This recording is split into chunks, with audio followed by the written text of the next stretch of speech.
Hi neighbors! Welcome to this final episode before the general election on May 11th of Let's Talk About with Cami. I'm Cami Watkins, and today I want to talk about public Wi-Fi and access to quality internet services.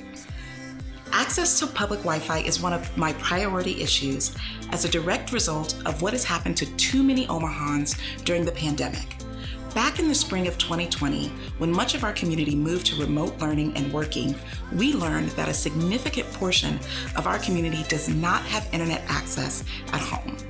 Now here we are, a year later, with no sustainable or permanent solutions put in place to address the connectivity gap. What is the barrier that is holding us back?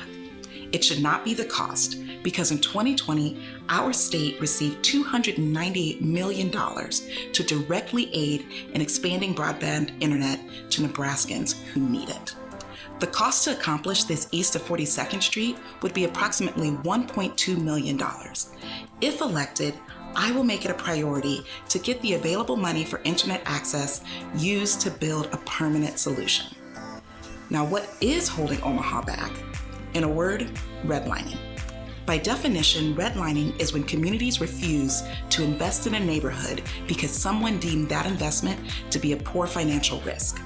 We are all familiar with redlining as it relates to inequities based on race for housing and development. Now we are seeing redlining happening around the need for universal access to the internet.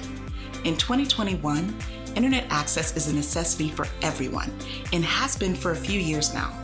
Want to apply for a job? Go online. Want to sign up for a COVID vaccine?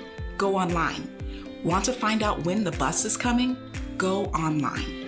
And while this is changing, it is still a reality. Want to attend school? Go online. For the 100,000 plus residents living east of 42nd Street in Omaha, we are currently experiencing digital redlining. There are only 2 broadband towers in all of North Omaha east of 42nd Street. And for comparison, west of 42nd Street, there's approximately 1 tower per square mile. But for some reason, this inequity has not been addressed in a meaningful way. Even when we needed it the most this past year, when all of OPS was learning remotely. This connectivity gap greatly impacted access to education for many of the 54,000 students living in this area. And instead of investing in a long-term solution that would benefit youth and the adults living east of 42nd Street, $9 million was invested in hotspots, which was useful for 1 year only, and frankly, did not solve the problem. Now, as I get closer to being elected to the City Council, I will continue to explore this issue, and the multitude of conversations that I have had with city leaders indicates that the solutions are ready to go. These investments will not only help our urban dwellers, but our rural neighbors as well. This seems like a big win-win. Now, my hope is that the reasons behind the perpetuation of digital redlining is not due to a lack of interest in equipping the low and moderate income residents of our city with the tools and access to technology and better connectivity. I trust that the leaders of this city are not intentionally holding this portion of the city back by hampering our technological progress. District 3 needs an advocate and a leader to truly address issues with long-term solutions and not temporary bandages.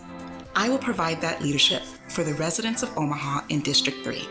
It's time to stop making excuses and start getting things done. Thank you for listening. Until next time, take care of yourselves and each other.